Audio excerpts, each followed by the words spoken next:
네, 시청자 여러분들 반갑습니다. 곽범입니다.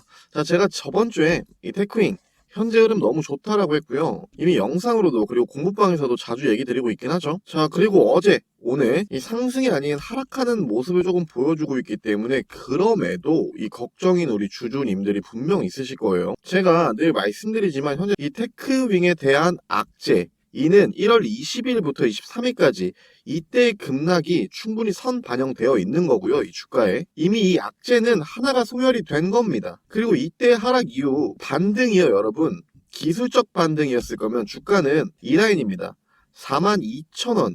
이 부근에서 저항을 받고 내려가는 모습을 우리한테 보여줬어야 됐어요. 하지만 지금 주가의 위치는 어디죠? 급락하기 전 위치에 올라와 있고, 이는 개인들의 자본만으로는 절대로 끌어올릴 수 없습니다. 그렇다라는 건요, 이 시장의 거대 자금, 마켓 메이커들도 돈을 써서 올렸다라는 거예요. 이게 떨어지 차트였으면 굳이 이들이 돈을 써가면서 이 자리까지 다시 올렸을까요? 이 부분에서 돈을 써서 올리고 다시 하락시킨다? 이건 여러분 너무 비효율적이지 않을까요? 천문학적인 돈도 되는데. 거기에 현재 저번 주에 제가 말씀드린 이 테크윙은 우리가 지정해 놓은 주요 지지라인도 전혀 이탈하지 않았습니다. 지금은요, 이때 반등 이후 현재는 숨고르기 단계에 있을 뿐이고, 앞전 매물과 그리고 하단에서 들어온 이 단타 물량, 이 물량들을 현재는 자연스럽게 소화하는 중이란 걸 알 수 있어요. 자, 그러면요, 지금 현재 이 주가의 흐름에 있어서 우리는 다시 한번 어떤 식으로 이 대응 전략을 세워야 테크윙으로 우리가 수익을 극대화할 수 있을지, 또 우리가 어느 가격대까지 이 테크윙을 홀딩하면서 분할 매도 타점은 어디로 잡아야 되는지 그 부분에 대해서 알아볼 거고요. 자, 오늘도 굉장히 중요한 내용 많습니다. 그러니까 영상 끊지 마시고 끝까지 시청해 주시고요. 자, 바쁘신 분들 같은 경우에는 제가 운영하고 있는 이 공부방 먼저 입장해 주시고 오늘의 영상 시청해 주시면 감사하겠습니다. 이 영상 하단이나 댓글에 저희 공부방 링크를 남겨드렸고요. 이 링크를 누르시면은 저에게 문자를 보내야 된다 이런 말 없이 바로 입장이 가능하십니다. 현재 저희 공부방 인원은 딱 1000분까지만 받고 있고요. 이 이상은 받고 싶어도 받을 수가 없다라는 점 이미 제한을 걸어놨기 때문에 받을 수가 없어요. 하루에 평균적으로 50분에서 100분씩 들어와주고 계시니까 많은 입장 부탁드리고, 자, 오늘 영상도 구독, 좋아요 한 번씩 꼭 좀 부탁드리겠습니다. 자, 우선 어제 잠정 실적 보고서를 보셨으면요, 이 예상된 악재 확인일 뿐 새로운 쇼크는 전혀 없었습니다. 이 주가가 실적 발표 전에 미리 하락을 한 건 시장은 이미 이 성적표를 예상한 거고, 이제는 여러분 불확실성 하나가 해소된 겁니다. 24년에는 마이너스 220억 원의 대규모 단기 순손실을 기록했지만 올해는 플러스 75억 원으로 흑자 전환에 성공했고, 이는 회사의 기초 체력이 다시 정상화되었음을 알려주는 거고요. 작년 적자의 주범이었던 이 파생상품 평가 손실 이슈가 사라지고 오히려 파생상품 거래 이익으로 금융비용 리스크가 제어되었어요. 이 재무적 구멍을 막았다는 점이 상당히 고무적인 거예요. 그리고 장비 매출이 줄어든 와중에도 이 부품 매출은 증가했습니다. 이는 반도체 가동률이 유지되는 한 이 테크형의 현금을 창출할 수 있는 하방 지지선이 굉장히 튼튼하다라는 거예요. 제가 앞전에 이미 이 악재에 대한 부분은 반영이 되었다라고 보는 근거는요, 실적은 어제 발표되었지만 주가는 이미 1월 20일부터 미리 하락을 했고, 주식시장에서 정보력이 빠른 스마트머니는 공식 발표 전에 실적 부진을 감지하고 먼저 매도를 하는 경향이 있습니다. 그리고 당시 발생한 급락폭은요, 이번에 발표된 매출 감소 마이너스 14.2%와 성장 정체에 대한 실망감을 충분히 설명할 수 있는 그 수준이고, 만약 이 실적이 주가에 반영되지 않았으면 특히 어제 장 마감 이후에 이 공시가 나왔을 때 시간의 거래에서 하한가나 추가 투매가 나왔어야 돼요. 하지만 시장은요, 여러분 덤덤하죠. 이는 먼저 알고 있었다라는 거고요. 이 매도할 사람들은 이미 1월에 다 팔았다라는 뜻으로 저는 해석을 하고 있습니다. 또 테크윙의 주가 전망의 알파이자 오메가는 큐브 프로보라고 했습니다. 이 장비는 HBM 칩을 전수 조사할 수 있는 고속 웨이퍼 테스트 장비로 수율 전쟁 중인 이 반도체 제조사들에게 있어서는 이는 곧 뭐라고 했죠? 구세주라고 했습니다. 또 기존 SK 하이닉스 중심에서 마이크론, 그리고 삼성전자, 이 글로벌 메이커로의 데모 테스트가 양산 라인 투입으로 이어지고 있고요. 즉 이는 납품처의 다변화를 보여주고 있다라는 거고, 이 몰려드는 주문을 소화하기 위해서 아산 공장의 가동률이 26년 상반기 기준 90%를 상회하고 있다라는 소식이 있었죠. 이 뜻은요, 캐파는 더욱 확대가 되고 있고 경쟁사 대비 2배 이상의 처리 속도를 보여주면서 사실상 HBM 테스트 핸들러 시장에서 독보적인 지위는 그대로 유지를 하고 있습니다. 그리고 26년 예상 실적 기준 PER을 보면 여전히 글로벌 피어 그룹 대비 저평가 구간은 확실히 맞아요.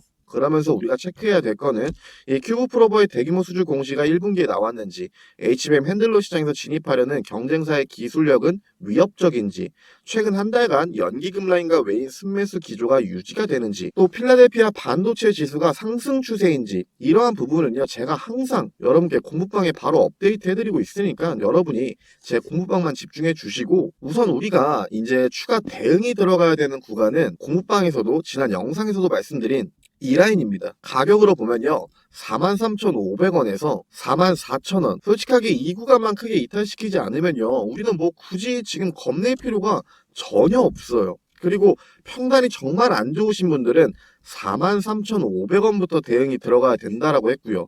평단이 안 좋은 만큼 여러분 추가 대응은 꼭 여러분들이 정말 신중히 해야 됩니다. 제가 지난 영상에서도 말씀드렸지만 이번 주 흐름에서 한 2, 3일 정도 그냥 옆으로 밀 것 같다라고 했어요. 그럼 여기서 보면은 어제의 캔들이 저가 부근이죠. 가격대로 보면은 44,700원입니다. 저는 이 라인을 기준으로 충분히 아직도 좀 옆으로 좀 더 밀 것 같아요. 이는 여러분 지극히 정말 당연한 결과예요. 하단에서 들어온 단타 물량과 기존 앞전에 있는 매물에 대한 물량을 이 소화하는 과정으로 정말 건강한 모습이구나 라고 여러분들이 꼭 느끼시면 됩니다. 늘 말씀드리지만 이 주식을 할 때요 정말 중요한 것들이 굉장히 많아요. 자, 근데 여기서 여러분이 꼭 하나 알아야 되는 거는 이 시장을 움직이는 거대 자금, 이 마켓 메이커들이 어디 구간에서 돈을 쓰고 올리는지, 어느 구간부터 분할로 이탈을 하는지, 이 부분도 여러분 굉장히 중요합니다. 이들이 결국 27일부터는 확실히 돈을 쓰면서 올렸어요. 그렇지 않다면 이 구간에서는 말씀드린 것처럼 기술적 반등 이후 저항을 받고 내려갔어야 됐다라고 했죠. 즉 저 구간을 정말 강하게 이탈시키진 않을 거예요. 마켓 메이커들은 여러분 절대로 이 손해보는 장사를 하지 않습니다. 그러니 겁먹지 마시고요. 저는 오히려 지금 이 상승을 하고 분명 이 라인이죠. 가격대로 보면은 55,000원.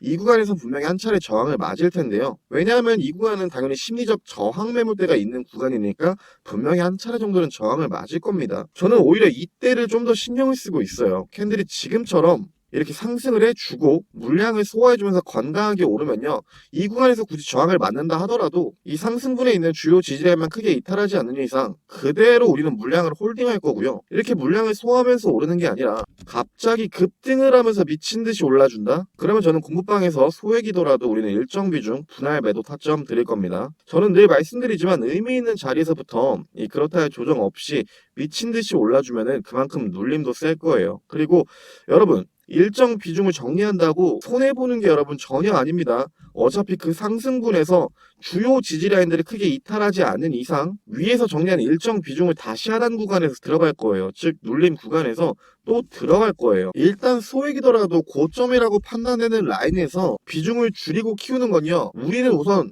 이 비중으로 우리의 심리를 안정시켜 놓는 겁니다. 이 주식이라는 게임에서 여러분 정말 중요한 것 중 하나가 심리예요, 심리. 정말 이 심법이 굉장히 중요합니다.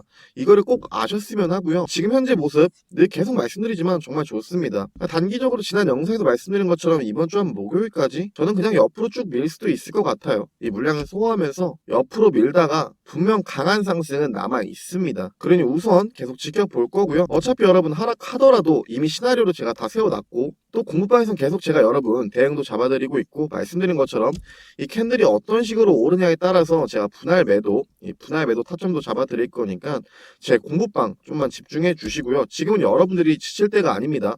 홀딩해야 될 때입니다. 지치지 마세요. 자 여러분 우리 주가가 늘 말씀드리지만 이렇게 일자로 오르는 게 아니죠. 주가는 이런 식으로 지그재그로 오릅니다. 근데 여기서요 상승을 하건 하락을 하건 제가 중요하게 보는 건 우리는 항시 대응을 하면서 이 수익을 극대화해야 됩니다. 우리가 매매를 하는 데 있어서 항상 이런 최고점 라인을 100% 맞출 수 있나요? 이 100% 맞출 수 있는 사람은 그 누구도 없습니다. 하지만 이런 라인들이 단기 고점일 수는 있겠다라고 판단은 가능해요. 뭘 보고? 거래량을 보고. 그렇기 때문에 내가 단기 고점이라고 판단된 라인에서는요 소액이더라도 일정 비중을 정리하고 강한 상승 이후에 눌림은 필연적으로 나옵니다. 하지만 이 종목이 올라갈 종목이라면 주요 지지라인이 크게 이탈하지 않는 선에서 이 눌림 이후 더 큰 상승이 나오는데 그렇다면 우리는 이런 눌림목 자리를 빠르게 포착해서 과거 고점에서 정리한 비중을 다시 하단에서 진입, 이런 식으로 여러분들이 충분히 수익을 극대화할 수 있어요. 제가 왜 이런 식의 운용 방법을 여러분께 추천드리냐면요, 이렇게 비중을 좀 더 유연하게 줄였다 키우면서 여러분들이 매매를 하셔야 여러분의 이 심리가 안정된 상태로 어떤 종목이든 간에 보다 오랫동안 홀딩이 가능합니다.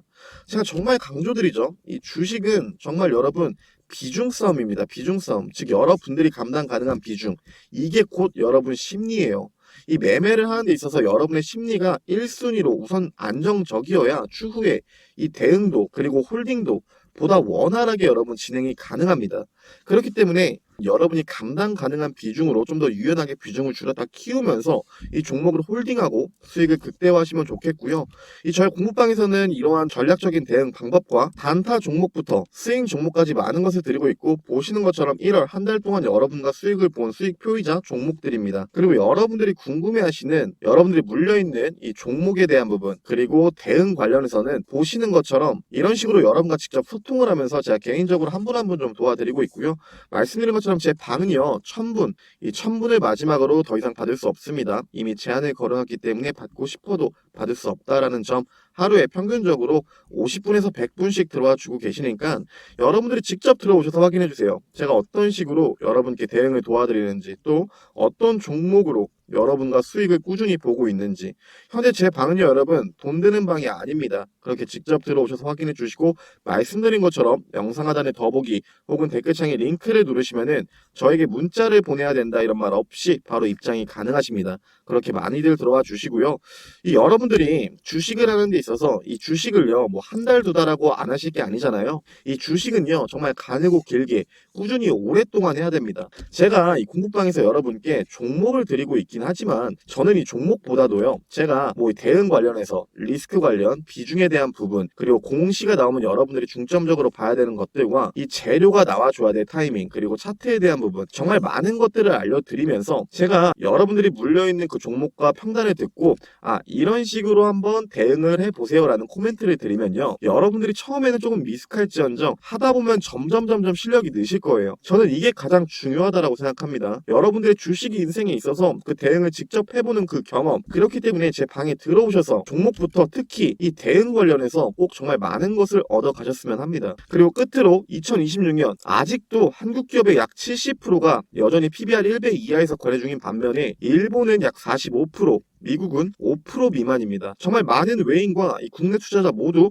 보유 비중이 여전히 가볍다고 보고 있고요. 이 추가 매수 여력은 남아있는 상태에서 26년 한국 주식이 또 한번 변혁을 불러올 수 있는 해라고 다들 보고 있는데, 그 안에서 여러분들이 어떤 식으로 이 매매 전략을 세워야 되는지, 또 2026년 여러분의 이 종목 포트폴리오에는 어떤 종목들이 있어야 되는지 저 곽범이 제시해드리고 있고, 그 근거와 이유를 여러분께 설명드리고 있습니다. 그러니 입장하셔서 2026년 꼭 저와 함께 이 성공적인 투자를 하시길 바라겠습니다. 감사합니다.